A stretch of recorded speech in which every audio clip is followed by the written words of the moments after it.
Amen. Ongeza makofi kwa Bwana. Amen. Makofi mengi kwa Bwana. Wow. Wow. Wow. Siku ya leo ni siku ya ajabu sana.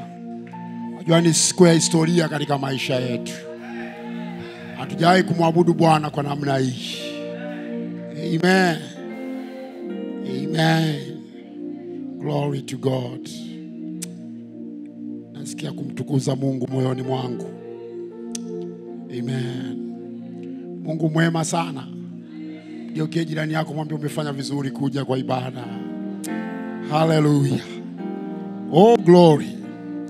Wema wako si kila wakati wa furaha tu.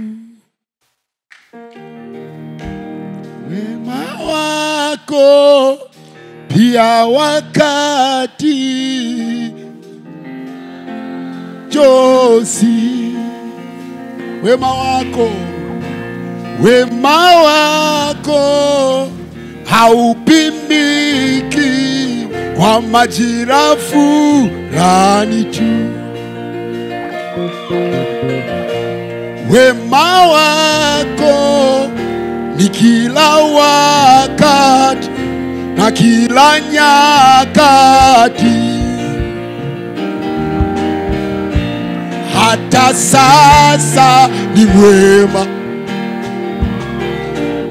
Tunapoimba ni mwema. Tunapolia ni mwema. Tunapocheza ni mwema. Wewe ni mwema. Oh. Wewe ni mwema. Wewe ni mwema. Umwema. Wewe ni mwema. Wewe ni mwema.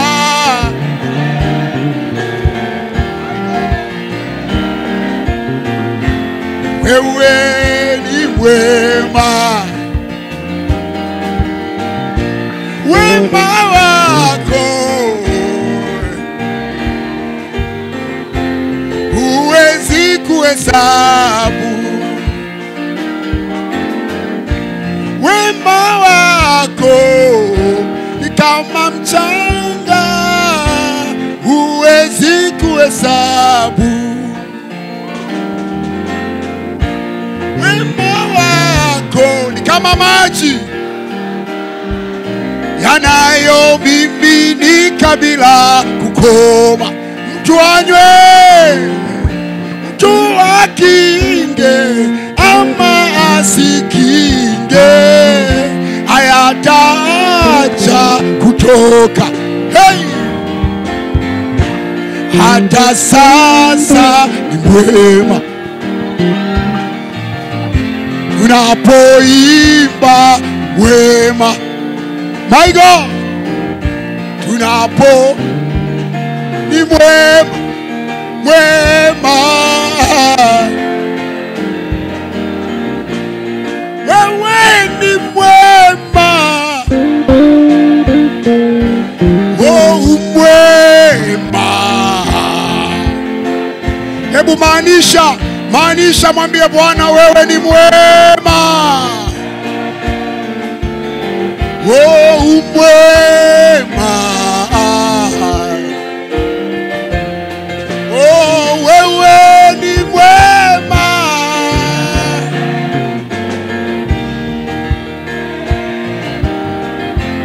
Wewe unatupenda. Unatupenda. Hey Baba, unatupenda. Unatupenda. Hey Baba, oh wewe ni mwema.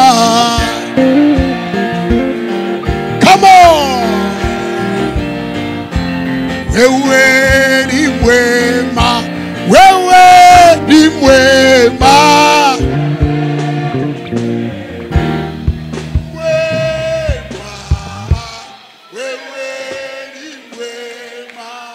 wewe ni mwema.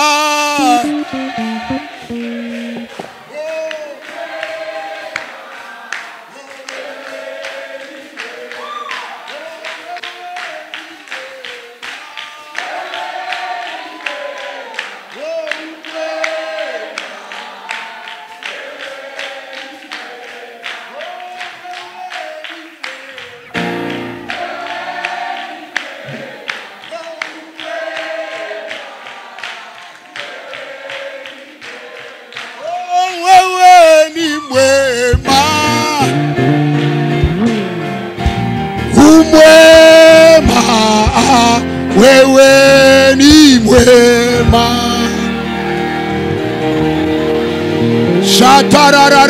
Shatarararabokorororoboria rimama makarababo sheterere rimama katarabore keteria randa mabokotorobo seita rikakaya taramando rereba rekatakaya tabarararama Oria kakaraba baba baba. Wema wako Bwana uelezeki, wema wako Bwana uhesabiki, wema wako Bwana ni kama maji yanayomiminika. Shantara baba bantorororoboria yeketerere bakandara rabo rima mama ya katari ya bayando. Oh ya sataraba yenderere bakaraba shikiririnda reketerere bayanda rokotorobobori sindiriririririri shandarabaya koria rikatakatabaya tororoboria rimama bandarabaya seitaria. Bwana wewe ni mwema. Oria katamaya toria rimama mondororobo satararara yeketerere mayandara bariaka rikatamayo toria baya sanderererere. Wewe ni mwema Bwana, wewe ni mwema Bwana, wewe ni mwema Bwana. Sandarabokoroboria yendere bakarabali siriria. Oh, wewe ni mwema Bwana, umwema Bwana, umwema Bwana, umwema Bwana. Fadhili zako Bwana na uaminifu wako Bwana. Oh, shaya tamayakaria yendere bari ya karababa.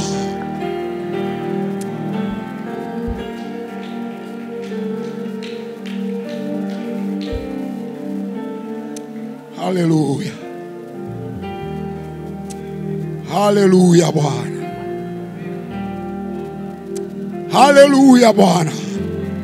Moyo wangu na kushangilia Bwana, moyo wangu na kushangilia Bwana. Moyo wangu hauna sababu ya kujisifu mbele zako, sina sababu ya kujisifu mbele zako Bwana. Ni neema tu Bwana, ni neema tu Bwana.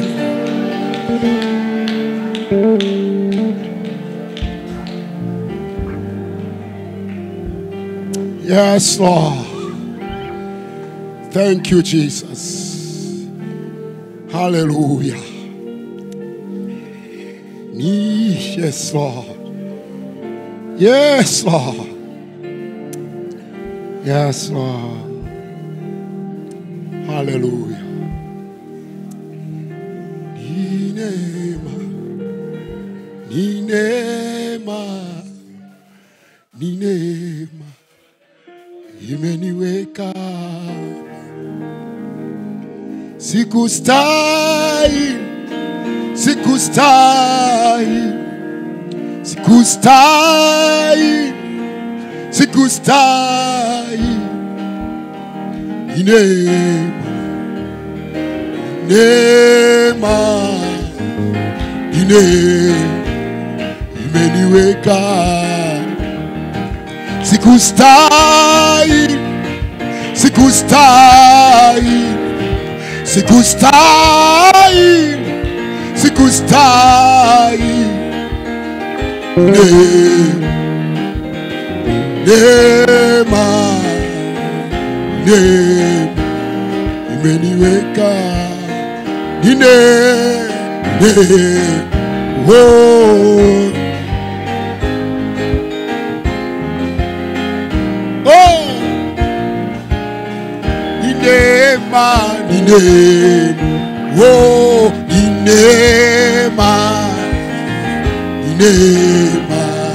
imeniweka, sikustahili, sikustahili, sikustahili, sikustahili. Neema imeniweka, sikustahili, sikustahili, sikustahili, kweli kabisa, sikustahili, sikustahili. Neema imeniweka hapa, neema ya Mungu. Sikustahili Bwana, hakuna aliyestahili kati yetu kuwepo hapa. By the grace of God, Father, we celebrate your grace. Father, we celebrate your grace. Father, we celebrate your grace. Tunakuamini wewe Bwana, tunakushangilia kwa mioyo yetu, tunakushangilia kwa mioyo yetu, tunakushangilia kwa mioyo yetu, tunakushangilia kwa mioyo yetu Bwana. Pokea sifa, heshima na utukufu, kwa jina la Yesu Kristo. Haleluya, amen. Asante Roho Mtakatifu wa Mungu. Haleluya. Uwepo wa Bwana upo katikati yetu, kutupa nguvu, kutufanya kusikia tuna amani katika yeye, kutupa nguvu ya kuendelea mbele katika kumwamini Bwana. Hizi sio nyakati za kurudi nyuma, hizi sio nyakati za kusita sita.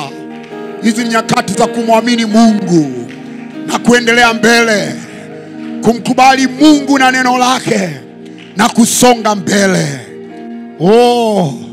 Wamtumainiaye Bwana watapata nguvu mpya, wataruka juu kwa mbawa zao kama tai. Ingawa vijana wataanguka na kuzimia, lakini wamtumainiao Bwana watapata nguvu. Mtu wa Mungu uliyoko hapa, pokea nguvu ya kumwamini Mungu kwa upya. Pokea nguvu ya kusonga mbele kwa upya. Pokea nguvu ya kumtumaini Mungu aliye mkombozi wetu. Katika nguvu za mbawa zake tunatiwa nguvu. Blessed be the name of the Lord. Hallelujah. Sante Roho Mtakatifu wa Bwana. Sante Mungu wa uzima. Shakara yabaka. Shendere makaria kata. Rikiririanda rakaria. Rindiririri makaria bakasata. Reketeketerere bari sandararara. Rima mama katarara bariyondorororo. Rima mama ya shanderi yakara. Oh my God, my God, my God. Shiri akari ya. Sengerere bari akatara bayandoria. Oh my God, my God, my God, my God. Seya taya la bondororo. Oh yes, Lord. Yes, Lord. Receive the glory, Lord. Receive all the glory, Lord.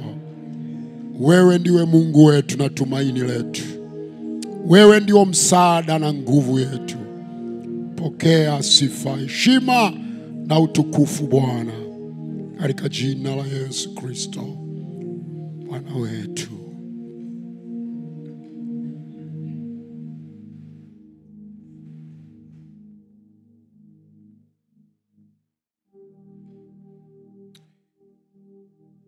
Amen. Amen. Bwana akubariki sana. Chukua Biblia yako, fungua katika Injili kama ilivyoandikwa na Yohana sura ya 14. Tutasoma na sura ya 16. Injili kama ambavyo imeandikwa na Yohana sura ya 14 mstari wa 25, 26. Mstari naotaka zaidi ni 27. Tutasoma pamoja na sura ya 16 mstari wa 33. Kama umefika pale sema amen.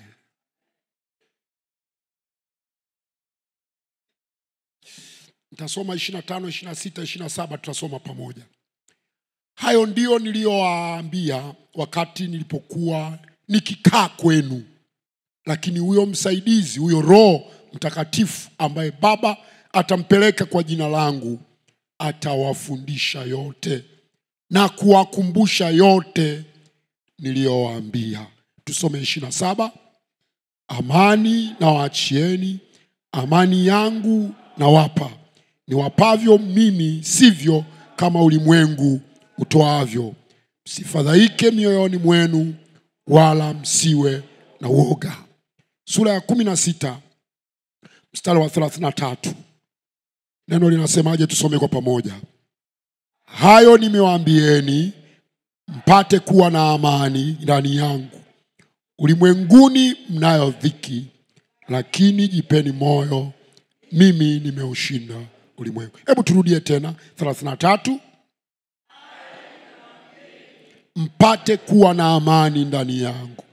Ulimwenguni mnayo dhiki, lakini jipeni moyo, mimi nimeushinda ulimwengu. Baba abariki neno lake katika jina la Yesu. Amen. Tunaweza kuketi. Karibuni sana kwenye ibada ya pili ya siku ya leo, ya kihistoria ya nchi yetu, lakini ya kihistoria ya kanisa letu pia. Tutaenda kusoma neno hili la Mungu kwa muda ambao tunao. Nilisikia moyoni niendelee kuzungumza. Nilitaka kama niseme jingine kwa sababu katika siku hizi nimekuwa nyumbani, Mungu amesema mambo mengi na mimi. Lakini kwa sababu ya desturi yetu ya kawaida, acha tubaki kwenye neno ambalo Mungu ameniachia niliachilie hii siku ya leo. Naongelea swala la amani ya Mungu katikati ya ulimwengu wenye dhiki na kukataliwa. Naongelea amani ya Mungu katikati ya ulimwengu wenye dhiki na kukataliwa. Godly peace within worldly trouble and rejections. Katika ulimwengu ambao tunaishi, si ulimwengu wenye amani kwa watu wa Mungu. Labda nianze kwa staili hiyo.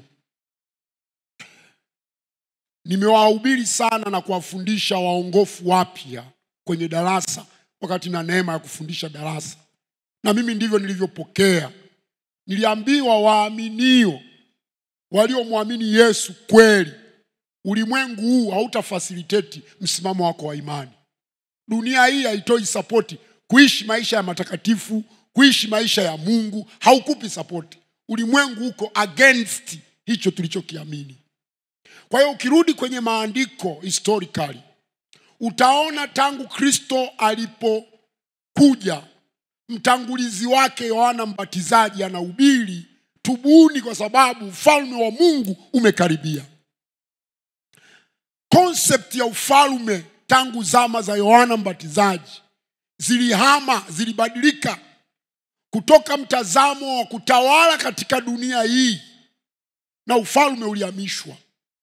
Ukatoka katika mazingira ya kijiografia ya Yerusalemu na miji yake. Ufalme huyu Yesu sio wa Yerusalemu, ni mfalme wa dunia yote. Tena sio wa vipindi vinavyoisha, ni mfalme wa milele.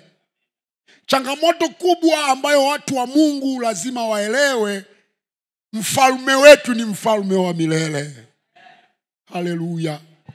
Hii change haikuwa tu ya ufalme, lakini hata values, hata mambo ambayo yalionekana ndio ya adili, mambo yanayokubalika yalihama kutoka mambo ya mwilini kwenda mambo ya rohoni. Kwa sababu wakati ule wa Israeli walikuwa na kacha yao moja ya kabila na dini ya Kiyahudi. Lakini sasa Yesu anapokuja anafanya shift from one tribe, anaenda kwenye all nations. Kwa hiyo maadili yako Christ centered, ni maadili zaidi ya Kikristo, ya neno la Mungu. Jamani, Bwana asifiwe. Kwa hiyo watu wa Mungu walioitwa na Yesu, nimefundisha Bible study hapa wiki kama 4, kwamba kanisa ni watu walioitwa na Mungu. Wameitwa na Kristo watoke duniani wamjie. Unajua it's very crazy. Tuko duniani alafu tunasema Yesu ametuita kutoka duniani tumjie. So where are we? Ndio, tuko partially duniani, lakini sisi we are not controlled by this world. Hatuenendi kwa namna ambavyo wanaenenda watu wa dunia hii. Wanaenenda kwa vinavyoonekana, sisi tunaenenda kwa visivyoonekana. Sisi tumeshift, mfalme wetu anamiliki na kutawala. Amen. Mimi nakwambia sasa hivi ukipata connection ya Mungu sasa hivi atakwambia niko bado natawala na kumiliki. Yesu akikutokana anakuambia mimi ni yule yule nilikuwepo, nipo, nitakuwepo milele. I'm never ever changing God. Huyu Mungu wetu ni vizuri kumfahamu na tuwe na uhusiano naye. Now the key point ambayo nimehubiri miezi 4 hii ya mwisho ya mwaka huu, nimesema Mungu ametuita kuwa na kutenda. Don't forget that. Hiyo ni ya muhimu sana napo close chapter ya Kingdom Agenda. Mungu ametuita sio tu tutoke duniani, lakini tuwe kama yeye. Tutende kama yeye. Tubebe tabia zake Mungu. Tubebe mtazamo wa Mungu. Yaani tunapoangalia mambo tuyatazame kwa mtazamo ya Yesu. Haleluya. Kwa hiyo nataka kuzungumza amani ya Mungu. One of the attribute. Tabia moja wapo ya Mungu. Unajua Mungu anatambulika kama Mungu wa amani. Wakati nakunywa chai nilikuwa nimekumbushwa na Roho Mtakatifu. Unajua Yesu wakati anatabiliwa kama mfalme wa amani katika Isaya. Atakuwa mfalme wa kutawala anayeleta amani katika maisha. Now, ni kweli inawezekana na hubiri haya kwa sababu hali inayotokea. No, lakini neno la Mungu yani moja kwa moja na what is going on sasa hivi. Lakini kinahusiana na amani ya watu wa Mungu. Bwana asifiwe. Ndio maana nimezungumza amani ya kimungu katikati ya dunia yenye dhiki na kukataliwa. Kwa sababu watu wa Mungu since siku za mitume hawakuwahi kukubalika. Mimi nimewaambia wahubiri wenzangu, tunatafuta sana kukubalika duniani. Sawa, tutafute, tupambane. Lakini ukweli nikisoma kwenye Biblia, watu wa Mungu tangu Yesu alipokuja alikataliwa. Kwenye Yohana 15 ukisoma kule anawaambia, kama walinikataa mimi, nyinyi watawakataa maradufu. Get ready, muwe na amani katika mimi. Sio kama dunia, kwa sababu dunia haitawapa amani mnayoitafuta. Amani yenu iwe imo ndani ya Kristo Yesu. Jamani, Bwana asifiwe. Na nimesoma kitabu cha Yohana. Kwa haraka hizi siku 4 nimekisoma tena kukipita. Nimesoma kitabu cha Yohana mara nyingi. Lakini nilazimika baada ya kupata hii simu ya amani ambayo Yesu anaizungumza kwa wanafunzi wake, ikabidi nilazimike kukiangalia. Nikashangaa kitabu cha Yohana kinaeleza maisha ya Yesu kwenye sura 11 tu. Amemaliza kueleza ishara alizozitenda Yesu. Sura ya 1 mpaka ya 11. Ukija Yohana sura ya 12, Yohana kina sura 21. Kwa hiyo unaposema mpaka 11, it's almost 50% ya buku. Alafu 50% Yohana anaandika mambo ya siku zile 7 za mwisho za maisha ya Yesu duniani. Kuanzia sura ya 12, unaona pale mstari wa 1 mpaka 11, Yesu ameingia kwenye ile karamu. Kuna mwanamke anakuja na mafuta, anavunja kile kinani cha mafuta, anamwagikiwa. Wanafunzi wanaanza kusema hii ingeuzwa, tungelisha maskini wengi. Anasema msimsumbue, amefanya kwa ajili ya maziko yangu. Unajua nilikuwa nafikiria pale wakati nakunywa chai, Yesu akaongeza neno akasema, huyu mama kwa hiki kitendo alichokifanya, kila injili itakapohubiriwa huyu mama atatajwa. Bwana asifiwe. Mistari inayofuata baada ya pale, kuanzia wa 12 mpaka mwisho wa sura ya 12, unamuona Yesu anaingia Yerusalemu kwa kishindo. Inaitwa the triumph entry in Jerusalem. Yesu anaingia kitofauti, anapanda juu ya yule punda, watu wanamshangilia, wanatangaza. Hajawahi kufanya hivyo katika miaka hiyo yote, hakuwahi kufanya hivyo. Anafanya demonstration ya kuwa yeye ni mfalme wa wafalme, mfalme wa amani. Na ananukuu maandiko yale yanayosema katika Agano la Kale, tazama mfalme wako anaingia katika mji wako wa amani. Hajapanda punda ambaye, hajapanda farasi ambaye ni wa vita, anapanda punda mfano wa amani. Anaingia katika mji wako wa Yerusalemu, na baadaye anaulilia mji wa Yerusalemu.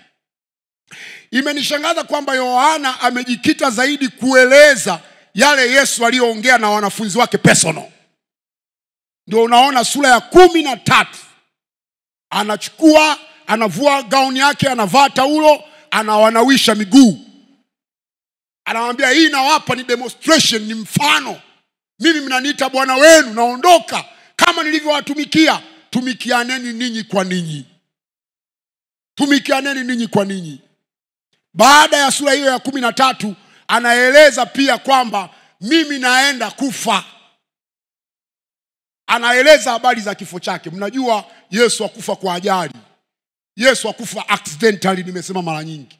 Yesu alijua mpaka muda, ndio maana maandiko yanasema muda ulipowadia Yesu akatoa roho yake. Kwa hiyo Yesu alikuwa sio anajua siku tu, alikuwa anajua mpaka saa ya kufa kwake. Kwa hiyo akawaeleza wanafunzi wake, na sura ya 14, 15, 16 anatoa wosia wa mwisho, farewell speech. Anaanza kusema kwamba msifadhaike mioyoni mwenu. Mnamwamini Mungu, niaminini na mimi. Kwa nini? Kwa sababu nakoenda mnakujua. Filipo anauliza unaenda wapi? Hatujui Bwana, tuujulishe. Lakini kimsingi Yesu anaanza kuwaandaa. Sura ya 15 anawakazania, anawaambia kama naondoka, nyinyi kaeni ndani yangu, nami ndani yenu, mtakuwa na uzao mwingi sana. Tumeitwa wapendwa kukaa ndani ya Yesu.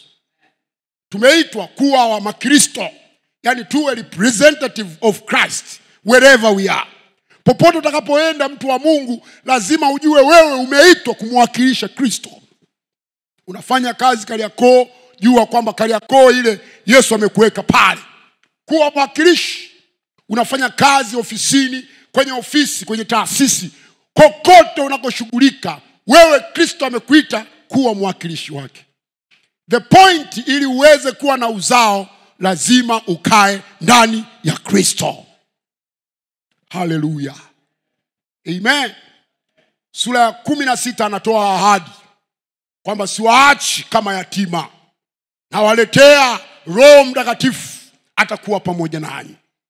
Sura ya 17 anawaombea, anaombea wao, analiombea kanisa likawe na umoja, ili ulimwengu kajue ya kwamba Yesu alikuja duniani kuufia ulimwengu.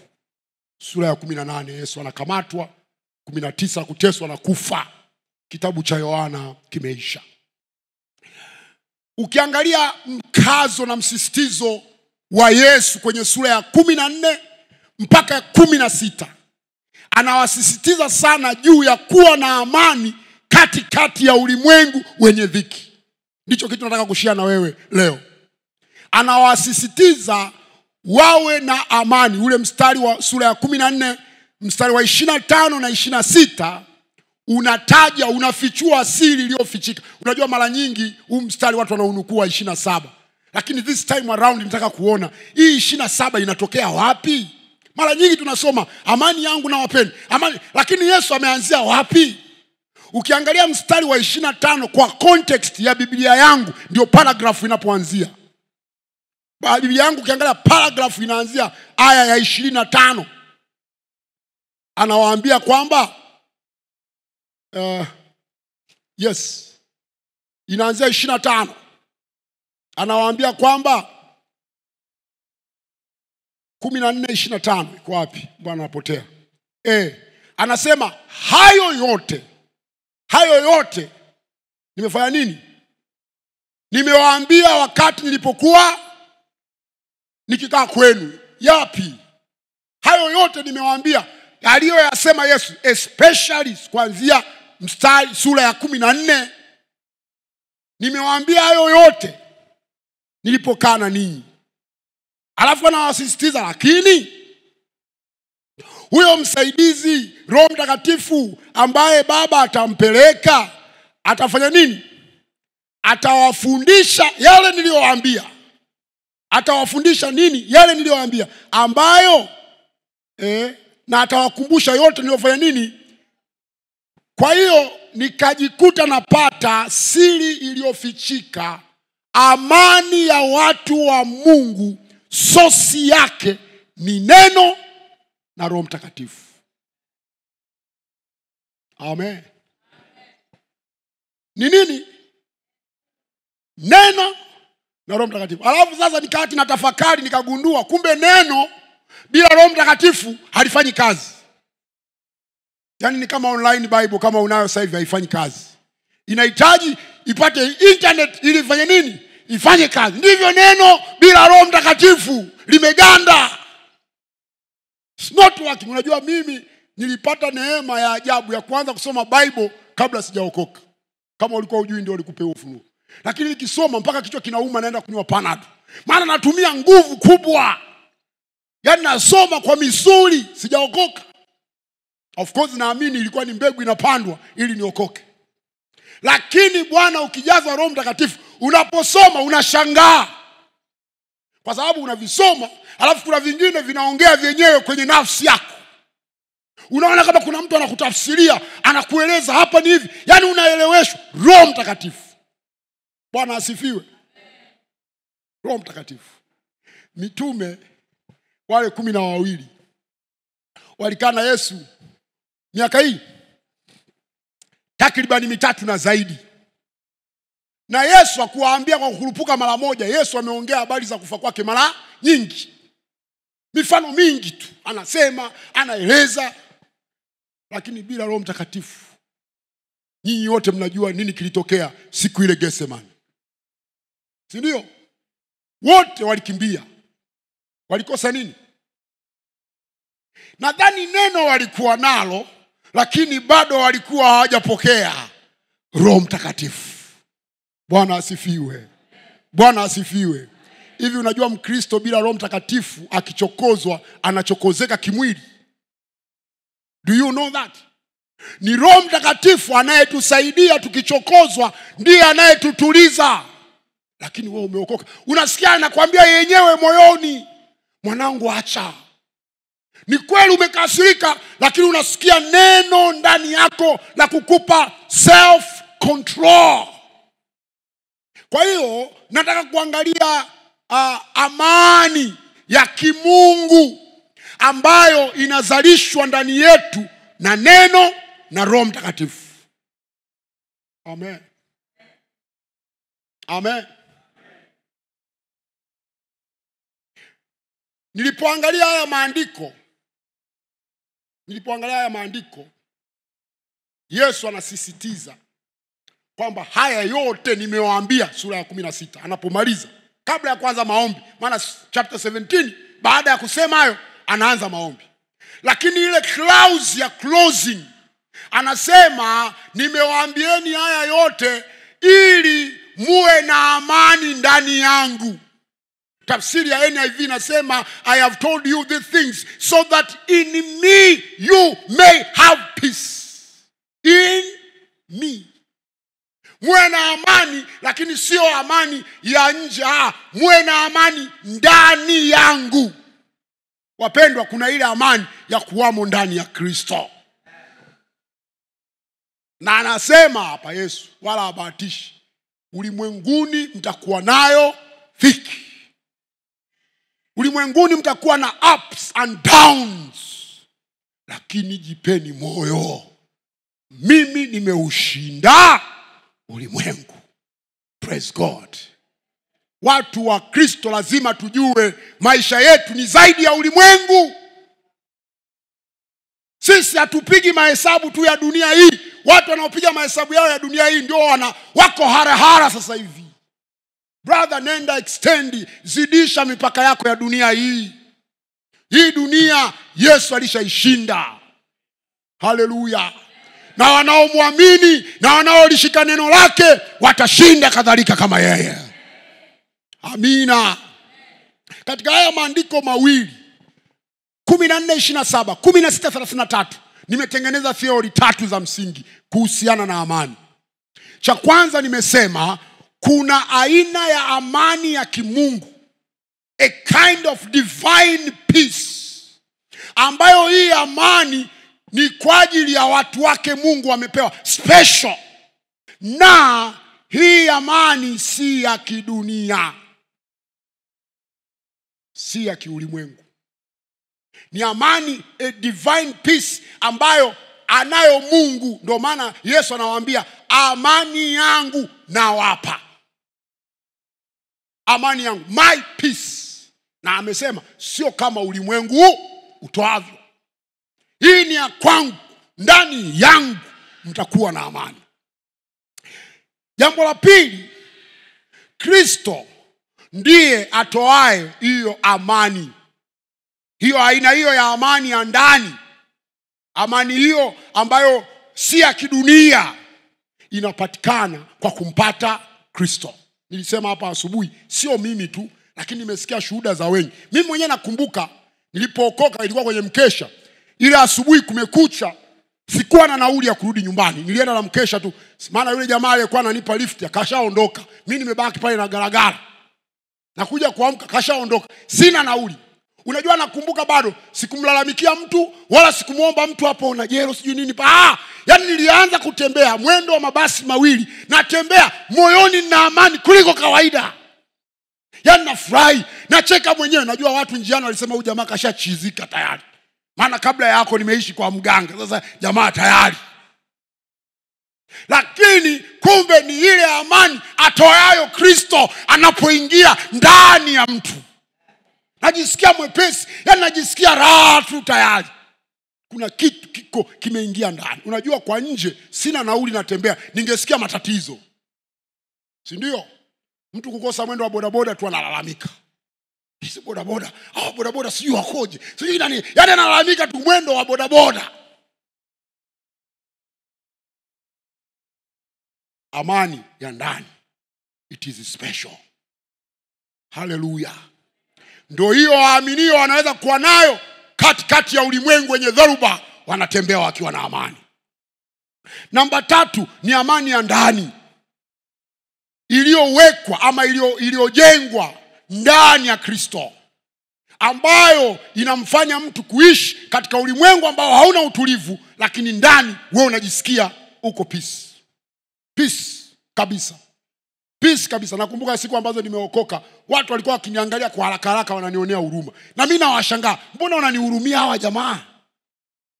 Mbona mimi najiona niko okay, wao wananionea huruma ile hali yangu? Kumbe kilichomo ndani yangu wao hawakioni is much better kuliko ninavyoonekana nje wanavyoniona wao. Kwa hiyo wapendwa, Yesu anapoingia ndani yetu tunapata pumziko la nafsi, raha nafsini mwetu, utulivu, amani. Utulivu ambao duniani haupo. Dunia watu wanarukaruka, wanakimbizana, wewe uko settled, hauna wasiwasi. Wakati nasoma Biblia na mifano mingi, lakini ile asubuhi nilisema miwili ambayo nitairudia. Mfano mmoja wapo ni Petro. Sitasoma, lakini unaweza kusoma kwa muda wako katika Matendo 12. Mstari wa kwanza unaweza kushuka nao mpaka wa 7. Nyakati za kanisa la kwanza lilipoanza, kwa sababu naongelea kuwa na amani katikati ya kukataliwa, katikati ya dhoruba na shida, kuwa na amani ya kimungu. Petro anakamatwa katika mazingira ambayo Yohana ameshikwa mara moja bila kichwa kimeshakatwa. Hakuna honyo, hakuna tahadhari. Yaani ghafla tu Biblia inasema Herode akanyoosha mkono, akashika Yohana, akakata kichwa. Na ikaonekana Wayahudi wamefurahi, wasema wewe unaanza kuonekana una mfalme unaongozwa na Mungu. Katika mazingira yake akasema mbona hii ni trailer? Sasa namshika mwenyewe kiongozi wao. Petro, kamata, weka ndani, namshughulikia. Sasa hapo anasema siku ya mikate ilikuwa sikukuu. Sasa Wayahudi hawataki vurugu siku ya sikukuu. Akasema tumtulize ndani, tusubiri sikukuu itakapoisha, nitamleta katika hadhira na yeye atakatwa kichwa. Biblia inasema usiku ule ambao kesho yake Herode anakusudia kumuua Petro. Petro alikuwa amefungwa minyololo. Yuko ndani gerezani. Alikuwa amefanya nini? Amelala. Soma Biblia utashangaa. Kuna watu hizi siku 3 hawajalala kwa taarifa yako. Kuna watu hizi siku 3 hawajalala. Labda ndio wanapata usingizi hapa sasa hivi kaja kanisani. Jamani, tuongee ukweli. Wewe unajua kabisa kesho unaenda kuchinjwa. Kweli tuongelee ukweli, utalala? Amani hiyo utaipata wapi? Kuna watu ndio wameambiwa Jumatatu tunakufukuza kazi. Hajalala siku 3. Kufukuzwa sio kuwa ameambiwa Jumatatu unakuja kuchukua barua tunakufukuza kazi. Mtu halali siku 3 analia usiku na mchana. Huyu jamaa ataenda kuchinjwa, amefungwa, yuko gerezani, lakini analala usingizi. No, kama kichanga. Kiasi kwamba malaika anatokea, unajua panya tu akipita juu ya dari watu wanaamka. Sasa try to think, malaika anaingia gerezani. Kishindo hiko ni kidogo. Lakini jamaa sijui kama alikuwa anakoroma. Haijaandikwa, sijui akasema mchungaji kasema imeandikwa anakoroma. Lakini I imagine kama alikuwa amelala fofofo na type ya aina mimi, atakuwa anapiga mfonani.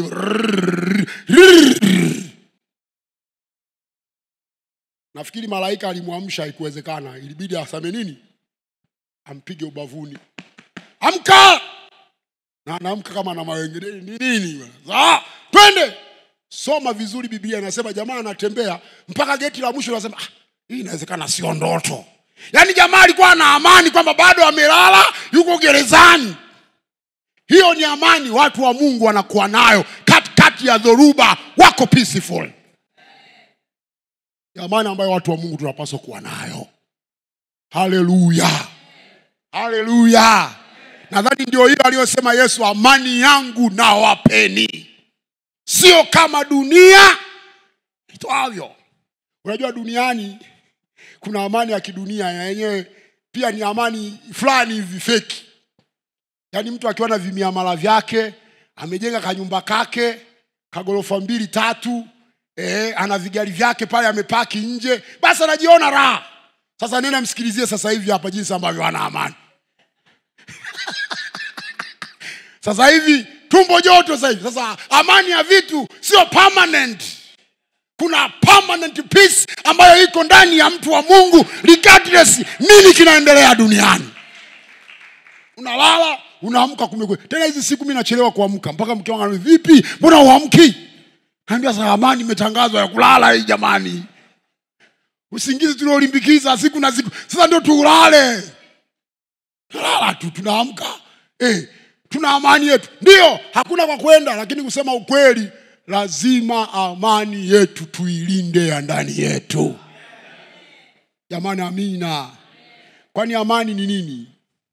Amani kwa neno la Kiebrania shalom, ambayo inaunganisha hali ya utulivu na hali ya neema ya Mungu kwa pamoja. Ni maana yake ni hali ya kutokuwa unapungukiwa. Shalom maana yake you are missing nothing. Yaani unajisikia uko sawa. Kuna ule msemo wa Kiswahili tunauliza uko sawa? Sijui kama umewahi kusikia. Mimi nimeupenda sana uko vizuri. Ndio najiona niko sawa. Shalom maana yake hakuna mahali palipovunjika ndani yangu.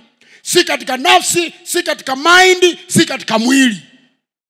Shalom ni wholeness, whole being. Yaani uko mkamilifu kiakili, kinafsi na kiroho. Bwana asifiwe. Na miaka hii sasa hivi kama mnavyojua makelele mengi, kiakili watu wengi hawako sawa. Sasa hivi watu wengi wana matatizo ya nini? Sasa sijui alikuwepo miaka yote ndio wameibuka sasa hivi wataalamu. Sijui. Lakini wachambuzi tukiwasikiliza wanasema sasa hivi matatizo ya nini wanaita? Afya ya akili. Na kweli sasa hivi watu wana shida ya afya ya akili kabisa. Sababu sasa hivi watu mpaka wanahaha kuonekana muonekano ambao sio. Yaani mtu hayuko confident na vile alivyo. Anataka aonekane picha fulani. Hiyo si tatizo la akili. Hiyo afya ya akili. Una problem. Kama unataka uonekane tofauti na Mungu alivyokuumba, wewe bado uko mtimamu. Wewe sio mtimamu. Na ndio watu wanakimbizana plastic surgery, mara manguo ya Kichina, mara sijui mambo chungu mzima. Watu wana matatizo ya akili. Afya ya akili. Hawa jamaa sijui walitokea wapi hawa. Miaka yote hawakuepo. Maana miaka yote tumekuwa tunakula ugali na maharage, hatakuwa na hilo neno la afya ya akili. Ni generation hii ya .com ndio imekuja na hilo. Watu wanahangaika. Sasa mimi nawaambiaga marafiki zangu wa karibu, yani wewe unahangaika ujionyeshe vile ambavyo hauko. Sasa si inferiority complex hiyo psychologically maana yake wewe ukijikaa kujitazama unajiona umepungua. Ukipata Kristo unatakiwa uwe na amani ya ndani. Haleluya. Kabla mitandao hapo haijakata katikati nilikuwa naangalia picha moja. Sijawahi kuiona ile picha, ndio nimeiona karibuni. Kwenye ibada wanaonyesha kubwa, jamaa moja linafanya miujiza mingi, lakini kuna brother mmoja amekaa kwenye kiti cha kutembea kile cha matairi, alafu anapiga makofi yake anamwabudu Mungu. Nikasema this man, mimi mwenyewe najisemea nilipokuwa naiangalia ile clip, anaweza akawa na imani kubwa kuliko wale wanaotaka wapate miguu watembee. Kwa sababu unajua imani ni pamoja na kukubali wewe Mungu alivyokuumba ndio mapenzi ya Mungu hivyo ulivyo. You need nothing. Uhitaji kwamba upate sijui magari ndio ujisikie ndio wewe. Hiyo ni problem. Ni kujikubali ulivyo. Kwamba mimi nina neema, Kristo yuko ndani yangu. Nimezaliwa mara ya pili. Mimi ni mkazi wa mbinguni, nina maisha ya milele. What else? Tunahitaji Mungu atusaidie kujisikia kwamba tuko sawa. Muulize jirani yako, uko sawa? Au umepungukiwa something? Tukuletee mawigi hapa uvae ndio ujione uko sawa. Maana kuna mwingine bila wigi hatoki ndani. Mwambie be yourself brother. Kuwa wewe. Sihangaike sana kuwa kitu ambacho Mungu haja kufanya. Kubaliana. Na hiyo ndio tunaongelea, ndio amani.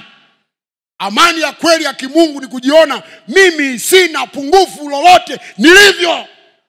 Ndio naamini ndani ya Yesu naendelea utu wangu wa ndani kutengenezwa kuwa much better. Lakini sio kwamba nina mapungufu fulani. Kuwa mkamilifu. Psychologically, spiritually and physical. Wewe umekamilika, umeumbwa na Mungu. Amen. Kuna maana zaidi 3 za mwelekeo wa hii amani. Ili amani iwe amani, kwanza inatoka kwa Mungu. Hii amani tunayoiongelea inatoka kwa Mungu. Hii amani inatoka, listen very careful. Mwanadamu alipoumbwa akawekwa bustanini, chapter 1, chapter 2, chapter 3 akapotea. Wote tunajua story. Kwa hiyo kupotea, kuanguka dhambini kulimfanya mwanadamu ajisikie ana uadui na Mungu, akapoteza ile amani yake genuine, akarun away. Kwa hiyo amani ili irejee inatoka kwa nani? Kwa Mungu kuturejesha. Ndio maana ukiangalia ile Warumi sura ya 5 inasema kwa kuwa tumehesabiwa haki kwa imani, kwa njia kwa imani tuna amani na Mungu kwa njia ya Kristo Bwana wetu. Ukiangalia vizuri Warumi anachokizungumza, anaongea mambo ya doctrine ya kuhesabiwa haki. Acha nisome, nilikuwa nanukuu kwa Kiingereza lakini nimeshindwa kuwa Mswahili mzuri. Anasema basi tukiisha kuhesabiwa haki itokayo wapi? Itokanayo katika imani. na muwe na nini? Na amani kwa Mungu kwa njia ya Bwana wetu Yesu Kristo. Kinachozungumzwa kuishi maisha ya dhambi kunatengeneza uadui na Mungu. Ndio maana ni mpumbavu tu ambaye anaishi maisha ya dhambi alafu anakuwa na ujasiri katika shughuli za mambo ya Mungu. Ni mtu ambaye akili zake pia zina nini? Zina matatizo. Lakini mtu ambaye ana utimamu akishaona amemkosa Bwana, yeye mwenyewe utaona anafanya nini? Anaanza kurudi nyuma. Watu wengi wanasema huyu ana matatizo. Ndio, hayo matatizo yake ni mazuri ya kujua kwamba amepungua katika utukufu wa Mungu, anahitaji neema ya kumrejesha to that position. Kwa hiyo anasema sisi tumehesabiwa haki kwa njia ya imani. Hii imani inayoongelewa ni imani ya kuamini kwamba Yesu alikufa msalabani kwa ajili ya dhambi zetu. Na unatubu dhambi zako kumaanisha kuziacha. Imani hiyo inakufanya wewe kuhesabiwa haki mbele za Mungu. Na kuhesabiwa huko haki ndio kunakupa amani. Haumuogopi Mungu. Unasikia amani kwenda mbele za nani? Unapoenda mbele za Mungu haushtumiwi. Haui kama zile dini ambazo watu wanapoenda mbele za Mungu wanaanza kujifanyisha. Ni kweli anasema wameungama, lakini ukweli madhambi yao bado wanayo. So wananyata, wanafikiri kama Mungu yuko pale. Wananyata, utembea pole pole. Utamshtua Mungu ukitembea kwa haraka, utamshtua Mungu sijui. Uwe na amani na Mungu kwa njia ya Yesu Kristo. Amen. Nimeanza kufundisha somo moja, nitalifundisha hapa siku zijazo kama Yesu atakuwa hajarudi katikati hapa. Kama kuna kitu kinatuathiri kwa kasi kubwa ni maigizo ya ibada. Tunahangaika na pretense. Hatuishi maisha yetu. Unajua matokeo yake? Tunapoteza impact ya kuiathiri dunia. Kwa sababu kanisani kuna kachechi life fulani, alafu duniani na kwenyewe kuna ka life kake. Kwa hiyo yule anayeishi kanisani ni mwingine na yule anaenda duniani hatuna impact. Ukweli ni kwamba neno la Mungu litusaidie kuwa na amani na Mungu. Twende kwa Mungu vile tulivyo. Atusaidie kututengeneza tuondoke vile vile twende tukaishi duniani. I tell you, mapepo atalipuka mitaani huko. Lakini changamoto ni kwamba tunakuja tumejipiga makeup zetu na nini, tumejitengeneza kuwa watu fulani, alafu tukirudi mtaani tunarudi tena kuwa watu wengine. Kwa hiyo hatuwezi kuimpact the world. Lakini point hapa ya msingi, amani ya kweli inatoka kwa Mungu. Kwa njia ya nani? Ya Kristo. Kwa kumwamini, imani ya kumwamini Kristo, tunapatanishwa na Mungu. Then hii amani inakuja ndani. Inatoka kwa Mungu, lakini inaingia wapi? Haianguki kwenye miti huko au wapi. Hii amani inatakiwa ishuke, iingie wapi? Ndani. Ndio maana Wagalatia inasema lakini tunda la Roho ni nini? Ni upendo, furaha, amani. Si ndio? Uvumilivu, utu wema, uaminifu na hivi vingine. Lakini point nilikuwa nimesema asubuhi, unajua wiki wakati nafanya study nikashangaa Roho ananifundisha vitu ambavyo sijawahi kuvifundisha eti. I wonder kwamba kumbe amani ndio anchor, ndio kinachobeba tunda la Roho lote. Huwezi kuliona bila nini? Divine peace. Kwa sababu huwezi kupenda na una amani. Utapenda una amani? Hayo ni maigizo. Ni amani ya Mungu ndio inatufanya kuwapenda watu wote. Furaha, yaani una amani, hiyo furaha unajichekesha. Huko na wasiwasi, sio furaha. Kimsingi furaha inatokana na amani iliyoshindiliwa ikashiba. Unaona jamaa linacheka kama alicheki, lakini linafurahi. Maana liko peaceful. Uvumilivu, utavumilia una amani. Watu unatimka. Na vingine vile vyote nikivitazama na viona vinazalishwa ama vinashikiliana na nani? Na amani. Amani ni ya muhimu wapendwa. Amen. Kwa hiyo lakini hapa point ni kwamba inakuwa wapi? Inakuwa ndani. Kwa sababu amani ya kweli sio amani ya nje, mtu asikudanganye. Amani ya kweli ni ile amani ya ndani. Na hii nimesema hapa kwenye notes zangu, ni matokeo. Amani ya ndani ni matokeo ya kazi. Regeneration ni nini? Ya kuumbwa au kutengenezwa upya. Unajua ndani ya Kristo kuna maisha mapya, si mnafahamu? Kwenye lugha za kibiblia za mafundisho tunasema wokovu uko pamoja na regeneration, ambayo regeneration watu wengi ndio wanaiongelea. Kiswahili limetumia neno kuongoka. Kuongoka maana yake ni kitu kipya kilichokuwa kinachupua, ukakikata, then kinaanza kushuti upya.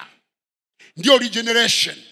Maana yake mimi nimeishi maisha ya wizi, nimekuwa mzinzi, nimeiba, nimeloga na vingine. Kristo anapokuja kutubu ni kama mti uliokatwa, lakini bado shina ni lile lile, ni mimi yule yule. Lakini naanza kuzaa branchi nyingine mpya. Naanza maisha ya kupenda Mungu, kupenda ibada, kupenda neno la Mungu, kutenda mema ndani ya mti ule. Ndio hiyo fundisho la regeneration. Sasa regeneration si tu kumatendo. Regeneration ya kweli ni kile kinachofanyika ndani ya mtu. Ni rahisi kumwambia mtu sasa umeokoka, usiende tena baa, usifanye nini. Unaweza kumkataza na asiende baa na akaagiza pombe akanywea ndani. Maana si umemwambia usiende baa. Maana wewe umemkataza usiende baa, asema nilichokataza mimi ni kwenda baa, sio kwamba kunywa. Hajasema nisinywe, amesema nisiende baa. Usifanye hivyo. Ni mtu anapozaliwa ndani upya, yeye mwenyewe anapoteza lust for sin, anakuwa na lust for righteousness. Bwana asifiwe. Nimesema sana mara nyingi, walionisikiliza, wokovu sio maigizo. Walioigiza wokovu walishindwa. Wakaanza kuambia watu, mimi mwenyewe nimewahi kuokoka. Unafikiri ni uongo tu, hamna hata kuokoka wala. Hujawahi kukutana na testimony za hivyo? Huyo alikuwa ana pretend kuokoka. Baadaye maigizo yana mwisho wake. Mfano wa bishop ameusema mara nyingi na mimi naupenda. Nyani alichanganyikiwa, unyani ukamrudia. Jamaa alimfundisha nyani vizuri, kuvaa suti, kutembea, kula chakula. Akampeleka kwenye karamu ya mfalme, sijui mtawala gani. Meza imepangwa kubwa hapa na kule, imepangwa vyakula vya kila aina, ndizi sijui nini. Jamaa kaingia na nyani yake. Nyani kuona hivi unyani ukamrudia, akachanganyikiwa. Akavua koti, tupa kule. Akavua tai, tupa kule. Akaruka juu ya jamani. Unyani una mwisho wake. Nyani ni nyani tu, hata umfundishe ustaarabu. Ndio nasikia brother tulikuwa naye kanisani. Yaani hata zoni tulikuwa naye. Yaani mimi mwenyewe nashangaa. Jamani, wokovu ni real thing. Unapaswa kuwa ni kitu cha kweli. Na mimi nakwambia hapa, sikudanganyi. Mtu aliokoka kweli, hata akianguka, anapokuja kukwambia unajua kabisa huyu jamaa kweli aliokoka, ameanguka. Unasikia ile hali yake ya majuto, unasikia kile kilio chake, namna anasikia kuhangaika kwa maanguko aliyoyapata. Lakini mnambadanisha mtu ambaye hajaokoka. Fulani na nini kafanya dhambi na hivi, mnamkamata macho meupe. Mniambie yule aliyewaambia ni nani na aliniona wapi? Hana majuto wala hana nini. Mniambie aliyewaambia hapa. Yaani anatutishia mpaka sisi wachungaji. Niambie hapa mimi sitakubali hii kesi, nimedhalilika. Kaenda kushtaki, huu ni udhalilishaji. Tumembana mwenzake, kashatuambia, tutakuja kumwambia mbona kashatuambia siku ya kwanza mlikuwa mahali fulani, siku nyingine mlikuwa lodge fulani na risiti ametupa. Jamani, nashuka mbele za Bwana, mniombee tu jamani. Nilijaribiwa. Hii ni toba ya kweli. Huyu ni msanii. Yaani anataka abananishwe ndio asema jamani kwa kweli ni kweli tumeifanya dhambi, ila sio mara nyingi hivi alivyosema hapo, ameongezea, lakini kweli kuna bwana. Wewe unaigiza kuokoka, hujakutana bado na Yesu. My friends, amani ya Mungu inatengenezwa ndani yetu. Na nisiwadanganye hapa, inaenda sambamba na wokovu. Kama ulikuwa uelewi ninachokizungumza, amani ni zao la kumpata Mungu, kupatanishwa na Mungu, then you have peace with God. Usipopatanishwa na Mungu, wewe si mtu wa dunia wa kawaida. Unakuwa na hofu za kawaida kama dunia ambazo wanazo. Wanachokiogopa walimwengu ndio na wewe unaogopa hicho hicho. Wanachokimbizana nacho ndio na wewe unakimbizana nacho. Tofauti tu, wewe Jumapili unabeba Bible, unakuja kwa ibada hapa. Tunafanya ibada pamoja. Kwa hiyo ni vizuri kujua hii amani inaingizwa ndani yetu sambamba na wokovu. Kazi ya kuzaliwa mara ya pili, kutengenezwa, kuzaliwa mtu mpya ndani yako, anatengenezeka. Anakuja pamoja na amani yake Kristo. Bwana asifiwe. Bwana asifiwe. Na ukikosa hiyo, brother, hautakuwa na amani. Unajua kuna watu hawana hata amani yao wenyewe. Taeleza pale mbele amani ilivyo. Lakini ukishakuwa nayo, wewe mwenyewe una uhakika. Mimi nilikuwa nalia siku za kwanza nimeokoka, na waambia watu nimeokoka. Sema umeokoka nini wewe mjinga kweli? Hebu tupe mstari hata mmoja wa Biblia kwa kuokoka. Sina mstari. Lakini nasema mbona ndani kabisa nasikia nimeokoka, hakuna chochote wewe. Nalia naondoka, yani sina mstari wa kuokoka. Mbona nimeokoka kweli? Lakini baadaye nilipoendelea kufundishwa neno na kuelewa, amani na ujasiri uliendelea kujengeka ndani yangu. Hata kama hujui mistari ya kuokoka, ukiokoka ndani utasikia kwamba umeokoka. Roho yako inaambatana, itasikia, inashuhudia kwamba wewe ni mwana wa Mungu. Jamani, amina. Amani inatoka kwa Mungu, amani inakaa ndani. Jambo la tatu, amani hii ya ndani ndiyo inaenda kukutengeneza kuwa na amani na watu wengine. Kwa hiyo amani, tabia yake ilivyo, inatoka kwa Mungu, inaingia ndani yako. Inapokuwa ndani yako, inakufanya wewe kuwa na amani ya ndani, then inakuchochea kuwa na amani na watu wengine. Jamani, Bwana asifiwe. Wakorintho wa pili sura ya 5 mstari wa 18 ndio inasema kwamba tumepatanishwa na Mungu kwa njia ya Kristo, na kisha sisi tumepewa huduma ya upatanisho. Hauwezi kuwa mpatanishi kama wewe huna amani ya ndani yako. Kwa hiyo hii amani na watu wengine tunaipata kutoka kwake Kristo. Kristo alipokuja, alikuja kama mpatanishi wa sisi na Mungu, na baadaye anatuagiza na sisi twende tukawapatanishe watu wengine na Mungu. Kwa hiyo kama Kristo alivyoletwa kuwa mpatanishi, na sisi tunafanywa kuwa wapatanishi. Sasa hii amani inaonekaneje? Ina mwangaza gani? Unawezaje kuiona kwamba this is the peace, the reflection of peace? Ina reflect vipi? Inaonekaneje amani? Nimesema mambo 5 ya muhimu. Jambo la kwanza, nimesema amani ni jambo la binafsi. Peace is personal. Ndio maana Yesu anasema amani yangu, my peace I give to you. Kwa hiyo amani, it is personal. Mungu anapoileta kwako, haileti kama ya kundi. Anaileta ndani yako. Kumbuka, inaingia ndani, inakaa ndani yako, ndio unapata amani na watu wengine. Nimesikia kwamba hii amani unaposema personal, lakini pia nitasema pili is internal. Tayari nimeeleza habari ya kuja ndani. Inakuja kwako amani yako ya ndani, kwa sababu second reflection, hii amani ni ya ndani, sio ya nje. Nimeshaeleza, unawezekana nje una chakula, jiko halijawashwa hiyo siku, lakini ndani una nini? Una amani. Una amani. Duniani unaonekana huyu jamaa kashafeli, kila kitu hana chochote huyu. Ana nini huyu? Una amani. Ndio una chochote, lakini you have peace with God ndani. Kwa hiyo nimesema, wataalamu wa mambo wanasema hii amani ya ndani ndio amani ya kweli. Wanandoa mlioko hapa nisikilizeni. Matatizo mengi according to the studies ya wanandoa Sio kwamba hawa wanandoa hawana amani. Problem inakuwa mmoja hana amani ndani yake. Kwa hiyo kwa sababu yeye hana amani, hawezi kukaa na amani na nani? Na mwenzake. Kwa sababu peace is personal. Wewe uone kuna mtu akiondoka mwingine anasema afadhali ametoka bwana. Maana jamaa huyu akiwepo hapa. Yaani kuna wakati mnafika mahali unaona kama ingekuwa heri niwe peke yangu. Manake there is problem somewhere. Ndani ya mmoja wenu hana nini? Hana amani. Amani is personal. Ndio maana ukitaka kumkorofisha mtu mwenye amani yake anakuambia hapana, atwendi hivyo brother. Hapana my sister, atwendi hivyo. Tulia. Mambo hayataki kuwa. Yaani hapo amekutana mtu asiyekuwa na amani na mwenye amani yake.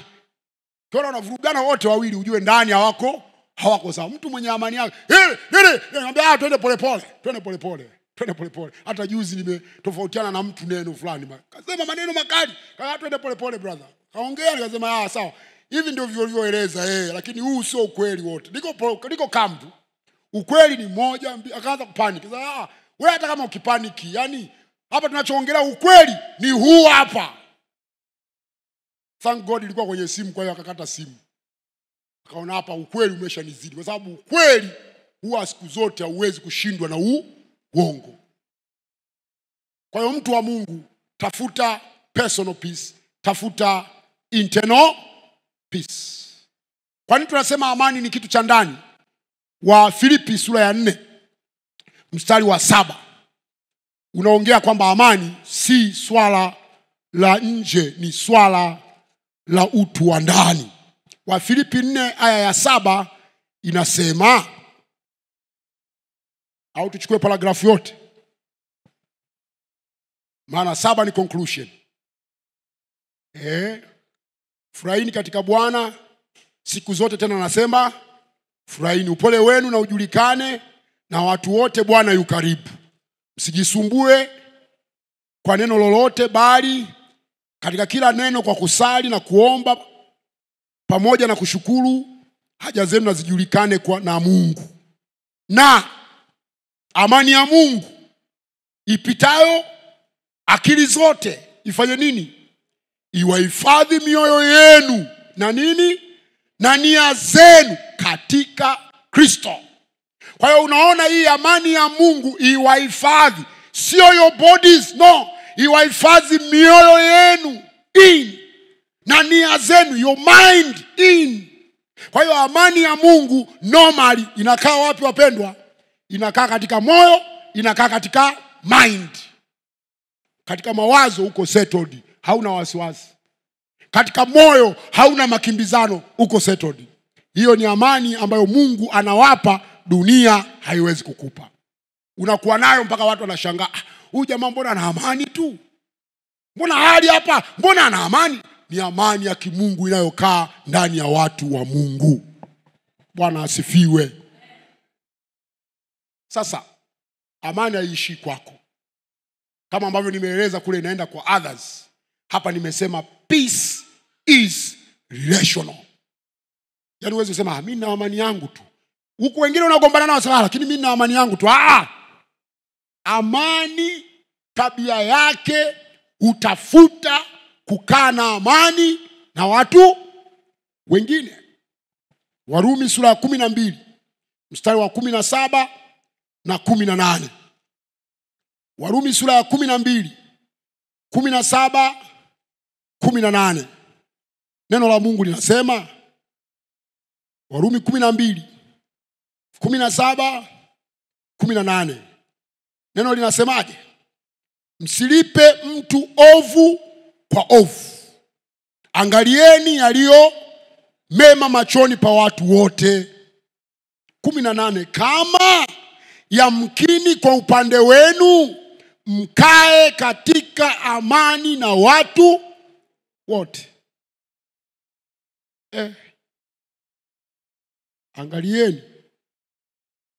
Angalieni yaliyo mema machoni pa watu wote. Kama yamkini kwa upande wenu mkae katika amani na watu wote. Tafsiri ya Kiingereza inasema if it is possible, ikiwezekana, as far as it depends on you. live at peace with everyone. Kwa hiyo anasema if it is possible, pambana iwezekane, ishi na kila mtu kwa amani. Haleluya. Haleluya. Utawezaje? Kwa kuwa wewe na amani ya kimungu ndani yako. Jamani amina. Jamani amina. Kwa hiyo amani inahusisha, lakini amani ni ushirika. Amani ni ushirika, ni kushirikishwa, ni kushiriki. Communion. Communion. Yes, communion. Peace is communion. Yesu anasema amani iwe nanyi. Kama Baba alivyonituma mimi, na mimi nawapeleka ninyi. Yohana 20:21. Manake Yesu alitumwa kuwa kama agent wa peace, kuupatanisha ulimwengu na nafsi ya Baba. Ndio huyo anatutuma sisi kuupatanisha ulimwengu na nafsi ya Baba. Kwa hiyo ni ukweli ni kwamba tunashirikishwa hii amani ya kimungu.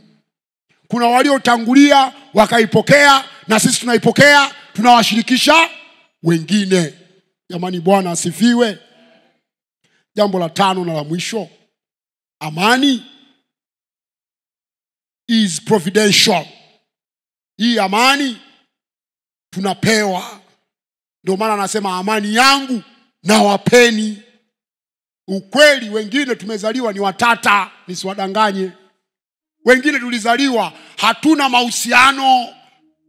Tumekuwa watu wa ngumi mkononi. Lakini tulipokutana na Yesu alitupa amani. Alafu anasema amani hii nayo hapa wapeni na watu wengine. Jamani Bwana asifiwe. Bwana asifiwe. Kama una amani, muombe Mungu akupe amani. Hasa katika mazingira kama haya tunayoishi leo. Have a peace of God. Usiwe una amani kabisa. Una amani nyumbani, una amani kazini, una amani kabisa hata wewe mwenyewe binafsi. No, tafuta amani yako na Mungu. Amani hiyo ikikuwa ndani yako, utakuwa na uwezo wa kuwa na amani na watu wengine. Kuna watu wanashuhudiwa, jamaa, unawezaje kuishi na yule mtu? Inawezekana kwa wewe kuwa na amani ndani yako. Jambo la mwisho ambalo lazima niseme, mambo 4 ambayo kanisa ni wajibu wake katika kutengeneza amani. Kanisa lina wajibu la kuwa peacemaker. Nitazungumza haya masuala ya peace building hapo baadaye. Ni jambo naona linahitajika sana tufundishane, kwa sababu miaka hii inatokea unakuta mpendwa mmoja hana amani na mwenzake. How do we build peace? Nitalifundisha hilo nitakapopata neema. Lakini sasa hivi niongelee kwa kumalizia sermon yangu nafasi ama wajibu wa kanisa katika kutengeneza amani. Cha kwanza, kanisa limeitwa kuishi kwa amani na watu wote. Ukiona kanisa lipo mahali linalaani watu wanaowazunguka, hawa watu walaaniwe. Hilo sio kanisa la Kristo. Kanisa la Kristo limeitwa kuwa na amani na watu wote. Nimesoma Warumi 12 nasema, jitahidini ikiwezekana, pambaneni, tafuteni kwa bidii muwe na amani na watu wote. Unless otherwise hao watu wanasema sitaki hata kuwaona sura yenu. Yaani hapa sitaki kukuona kabisa. Sasa hapo usema kwa kweli jamani nimejitahidi. Lakini to try at all. Waebrania 12:14 nasema tafuteni kuwa na amani na watu wote. Na huo utaka ambao pasipo huo hakuna atakaye muona Mungu. Wapendwa, swala la amani linahusisha kumuona Mungu. Amen. Amen. Kanisa lina wajibu, lina wito wa kuishi na amani, na lazima tutangaze kuwa na amani na watu wote. Katika vitu ambavyo sijawahi kuvintertain na sivipendi kanisani ni kuanza kutengeneza makundi. Nachukia sana wale waliokaa chini yangu kwenye uongozi wangu. Nimewaambia katika kitu kinanikwaza kwa haraka, ninapoona watu wanatengeneza kikundi chao kanisani. Iko kikundi cha nini? Unajua sisi ndio juu nani yetu nani. Watu wote ni watu wenu. Labda ungeniambia kundi la wanawake linaeleweka. Kiniambia kundi la vijana linaeleweka. Lakini kudega kundi sio kakwaya, sio kahuduma, sio kanini. Kanini kanaharibu amani. Tunahitaji kuwa na amani na watu wote wapendwa. Amina. Jambo la pili, lazima amani iwe kipaumbele cha kanisa. Kanisa la Kristo lazima ajenda ya amani iwe priority. Kwa sababu neno anasema Yesu, heri wapatanishi, kwa maana hao wataitwa wana wa Mungu. Mathayo 5:9. Heri wapatanishi. Tafsiri ya Kiingereza inasema blessed are peacemakers. Kiswahili kimesema wapatanishi. Lakini Kiingereza kinaita watu wanaotengeneza nini? Amani. Mimi nawabariki sana watu wapo kanisani wachache wanaojitahidi kusikia fulani wamegombana, anajaribu kuintervene pale. Anaongea na huyu, bwana vipi? Bwana nimesikia hivi na hivi, imekuaje? Anamtafuta na huyu, bwana pataneni, nyinyi ni watu wa Mungu. Kwani tusiendelee tu pamoja na nini? Tuombe Mungu. Wapo, lakini miaka inavyokwenda wanabaki kuwa wachache sana. Sasa hivi watu wasema ananisaidia nini kwani? Ananilipia kodi mimi? Kwani mpaka anibabaishi? Mtu wa Mungu kuwa na amani na watu wote. Wamebarikiwa wanaotengeneza amani, maana hao ndio wana. When we make peace, then we become sons of God. Kwa nini? Kwa sababu Mungu wetu ni Mungu wa amani na watu wote. Wewe jaribu kumwangalia Mungu, angekuwa Mungu ana amani na watu wote, jamani, kuna watu wangesha kauka siku nyingi duniani. Kuna watu wanamkufuru Mungu, hawamtaki openly. Hawa wangekuwa Mungu ni wa binadamu wa akili zetu, wangeishi kweli? Hasingekuwepo. Lakini Mungu ana amani nao tu. Anawapa mahitaji yao, anawatunza. Changamoto ni zile zile general tu ambazo dunia zote inakuwa nazo. Na Mungu bado anawatakia wawe na amani mpaka siku ya hukumu itakapofika. Bwana asifiwe. Tumeitwa kuwa wana wa Mungu. Wana wa Mungu ni watengeneza amani, peace makers. Kanisa, jambo la tatu, limeitwa kuitafuta. Na kupasuni kufanya nini? David ulisema kupasuni kufanyaje? Niku pasuni kufanyaje? Kutafuta. Na kusiki ni kufanyaje? Kusiki, kupasuni ni kuifuata. That's right. Kwa hiyo kuna kuitafuta na kuifuata. That's right. Hebu tusome Zaburi. Nafikiri ni andiko la muhimu sana. Zaburi, kabla hatujamaliza. Zaburi ya 34 mstari wa 12 mpaka wa 14 unaongelea kwamba watu wa Mungu wanatakiwa waitafute na kuifuata hiyo amani. Zaburi 34 mstari wa 12. Zaburi 34 mstari wa 14. Naongelea amani ya kimungu katikati ya ulimwengu wenye shida na kukataliwa. Mstari wa 14 kuanzia 12 unasema, ni nani mtu yule apendezwae na uzima, apendaye siku nyingi apate kuona mema? Uzuie ulimi wako na mabaya, na midomo yako kusema hila. Uache mabaya, ukatende mema. Utafute amani, ukaifuatie. Exactly kama Godfrey alivyosema. Kuipursue, ukaitafute, lakini ukaifuate. Maana amani inatafutwa. Amani inafuatwa. Mimi katika miaka nimekaa kanisani, ndugu zangu, nimewaona majianti wa imani. Mtu amekosewa, lakini anatafuta mtu, naomba unipeleke kwa fulani, nataka tuongee. Nini? Huyu mtu alikosewa, anamfuata mtu ambaye alimkosea. Ameenda na mtu mwingine. Tumekuja, tunataka kuongea, ilikuwa 1, 2, 3, inawezekana nilikukosea, mimi nilitaka tu tuwe na amani. Jamani, huyu si mwana wa Mungu. Huyu ni mwana wa Mungu. Unajua hakuna kitu cha hatari kama huna amani na mpendwa mwenzako na unasema mimi ni babaishi. No.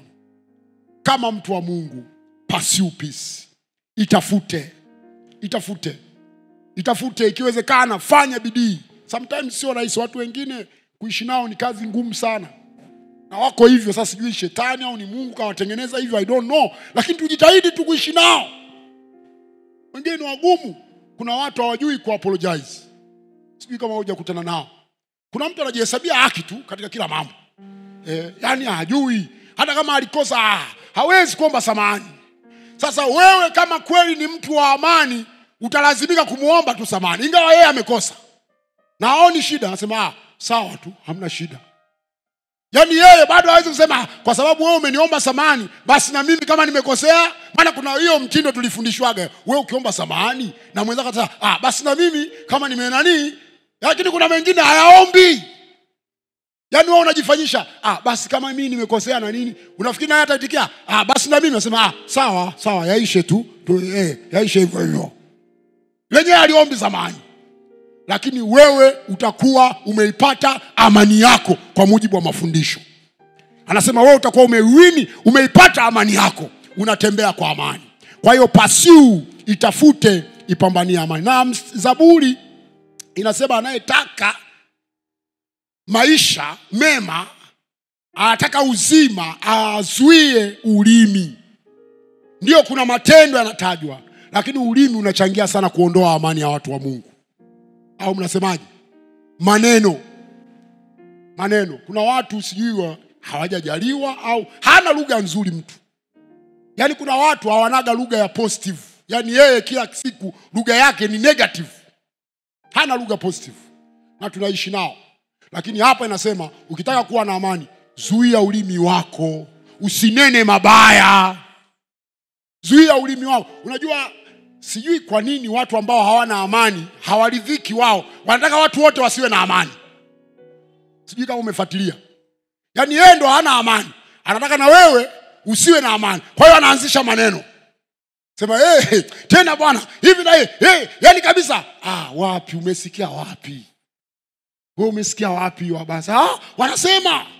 Nani anasema? Hiyo wanasema ni wakina nani? Sema fulani amesema. Hiyo neno wanasema hiyo nao ni la uongo. Wanasema, hao ni wakina nani? Maana zakala wanasema na wewe umo ndani wanaosema. Wewe tuambie kwamba nimesikia fulani amesema. Maana hata juzi kuna mtu amenipigia simu ananiambia wanasema hakuna ibada. Nikamwambia wanasema wakina nani? Sema fulani nimemsikia anasema kwamba kesho hakuna ibada. Brother, are you sure? Sema amesema. Sema basi tulia ngoja nifuatilie nijue yeye katoa wapi habari. Kwa sababu katika fia mara nyingi tunataka kuwatengeneza kila mtu aone hofu. Kabisa. Hapa hizi siku wasema yani huko wamesema huko nani wamesema wakina nani? Kwanza mtandao haupo, hizo habari umezipata wapi? Na ukimfuatilia ni kwa sababu yeye ana hofu. Kwa hiyo hataki wenzake wakae kwa amani, anataka watie tumbo joto na wenzake wote. Bwana tuondolee habari zako. Kama una habari nyamaza. Kaa kimya. Kwani ukinyamaza utapungukiwa nini? Mpaka uanze kuzusha maneno. Tena nimesikia. Umesikia wapi? Muda huu hakuna habari zozote. Wewe umepata wapi brother? Wanasema huko. Yani watu ni juzi watu wanakimbia sema vipi? Sema yani huko watu wanauliwa na risasi. Jamani, wapi? Ndio tunakimbia, yani wanakimbia hivyo. Nao wameambiwa tu, sio kwamba wameona. Nikasema haiwezekani, acha mimi nikaone hizo risasi wanazopigwa watu. Nimeenda, hakuna hata watu wanaopigwa risasi. Nikauliza vipi mbona hapa wanasema hapa kuna mtu alikuwa anauza mafuta watu wakajaa hapa ndio wametawanywa na nani? Na askari. Katika kuwatawanya akapiga risasi moja juu. Maana ikipigwa juu kila mtu anaanza kutafuta njia. Sasa anasema zinapigwa kwa watu. Wasimuliwaji nakwambia nao wanasimulia kama walikuwepo. Naye kasikia tu habari. Mimi nimesema hebu tuwe na maneno ya kuwajenga watu. Katika nyakati kama hizi tusiwe na maneno ya kuwatia watu hofu. Kama mtu wa Mungu, be a peacemaker. Waambie hii tunapita jamani, sio ya muda mrefu. Haya mambo yatatulia na maisha yataendelea. Amen. Kuna wakati fulani katikati tulipita kwenye giza nene sana hapo la COVID. Tulipata watu walisema hapana, hakuna haja ya hofu. Hii kitu tutapita na tutatoboa. Si Mungu alitusaidia? Why are we afraid watu wa Mungu? Kwanza tuwe na amani na Mungu. Tukiwa na amani ya Mungu, amani hiyo itatawala ndani yetu. Tutawatia moyo na wengine waoga. Nilisema asubuhi, sometimes inafedhesha kuona Wakristo wamejifungia hawafanyi ibada. Watu wako kwenye mabaa sasa hivi wanakunywa pombe. Wanasema kama kupigwa, tupigwe humu, tufie humu, angalau tumekunywa za mwisho. Sasa wewe unaogopa kufanya ibada. Yaani tunazidiwa na watu ambao wanapenda vilevi na wanajua watahukumiwa. Wanasema bwana, maana nimesikia hii sio kama kwa hadithi, wanasema kabisa bwana tupige za mwisho. Huwezi kujua, labda dunia ndio inaisha hii, tunywe za mwisho. Wapendwa, wanatuzidi kuwa na amani. Sisi tunataka kuwa na amani zaidi. Au mnasemaje? Tutakuwa na amani zaidi. Nimekuja hata njiani nimekuta wengine wanacheza mpira wao. Sasa tucheze wa mwisho bwana. Nani ajuae? Watu wa Mungu wangekimbilia kwa Mungu. Wangesema huu ndio wakati nalala huko. Waliohamia kanisani mnaeli, bakini hapa msiondoke tu. Bakini hapa. Yesu akuta hapa, muende mbinguni kutokea hapa. Kama anarudi siku hizi. Kama arudi, basi endelee na maisha mengine. Toke hapa muende na business nyingine. Lakini our confidence, our peace lazima iwe inapatikana kwa nani? Kwa Mungu. Amen. Mimi na wewe tunapoongea, tuongee maneno ya kuwapa watu amani. Ndio dunia inawezekana haina amani, lakini ndani ya Kristo tunaweza kupata amani. Jambo la mwisho, tuombe kwa ajili ya amani. Kama kanisa, nafasi yetu ni kuomba kwa ajili ya amani. Katika Yeremia sura ya 29 mstari wa 7. Yeremia sura ya 29 mstari wa 7. Anasema, kautakieni amani mji ule ambao mmefanywa mchukuliwe mateka. Mkauombee kwa Bwana, kwa maana katika amani yake mji huo ninyi mtapata nini? Mtapata amani. Kwa amani ya huo mji na ninyi mtapata amani. Mtume Paulo anamwandikia Timotheo waraka ule wa kwanza sura ya pili mstari wa kwanza kushuka mpaka wa 3. Anasema kwamba kabla ya mambo yote, ni haya inayojulikana sana, nataka dua, nataka sala, nataka maombezi na shukrani zifanyike kwa ajili ya watu wote, kwa ajili ya wafalme, kwa ajili ya wenye mamlaka, kwa ajili ya watawala, ili tupate kuishi maisha ya nini? Ya amani. Maana yake kumbe maombi yetu yanaweza kutengeneza amani. Bwana asifiwe. Maombi yetu. Wayahudi wako katika mji wa uhamisho, wanaambiwa huo mji mliopelekwa huo uombeeni amani, maana amani ya mji huo ndio amani yenu pia. Tuko hapa sio kwa bahati mbaya brothers. Huu mji wetu lazima tuuombee amani. Amina. Amina. Maana katika amani hiyo na sisi ndio tutaishi. Na hayo ndio yanampendeza Mungu Mwokozi wetu, ambaye hataki mtu yoyote apotee. Kwa njia ya amani watu wataifahamu kweli ya Mungu na watapata kuijia hiyo kweli ya Mungu. Kwa nini tutafutie amani? Tuombee amani kwa sababu injili yetu ni injili ya amani. Roho Mtakatifu anaishi ndani yetu, ni roho wa amani. Mungu wetu anaitwa mfalme wa amani. Mungu wa mbinguni atubariki na atupe amani tunapoendelea na maisha yetu ya kila siku. Tusiogope wala tusifadhaike. Tunaye Yesu ambaye yuko jemedari wetu. Tujikite kwake, tuendelee kumwabudu na kumtukuza na kumtumikia katika maisha yetu. Mungu atubariki na alibariki neno lake kwa jina la Yesu. Amen.